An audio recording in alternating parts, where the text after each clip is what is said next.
உங்கள் மனநிலை வந்து குழப்பமாக இருந்தால் இப்போ இந்த 3.5 மாதத்தில் படிக்கிறதுங்கிறது உங்களுக்கு ஒரு பெரிய பிரச்சனை. வீட்டை என்ன பண்ணால், அம்மா இப்படி பண்ணால், அப்பா என்ன பண்ணால், குழந்தைங்களை என்ன பண்ணால், எல்லாம் சேர்ந்து ஒரு பெரிய ப்ரெஷர் உனக்கு.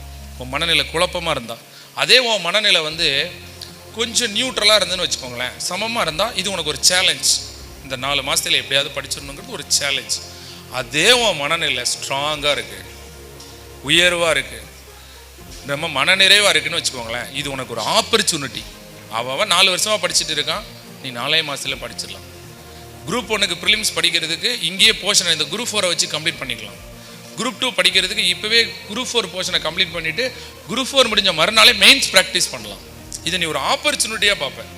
3 மாதம் 4 மாதத்தில் ஃப்ரெஷ்ஷாக படித்தா ஃப்ரெஷ்ஷாக கிளியர் பண்ணிடலாம். உண்மையிலே 3 மாதம் தான் தேவை. அதை 3 வருஷமாக 4 வருஷமாக படிக்க வேண்டிய அவசியமும் கிடையாது. கொஞ்சம் நேரம் ஒதுக்கணும். கொஞ்சம் குடும்ப பெண்மணிகளுக்கும் வேலை பார்க்குறவங்களுக்கும் அந்த 3 மாதங்கிறது போதுமான நேரமாக இருக்காது.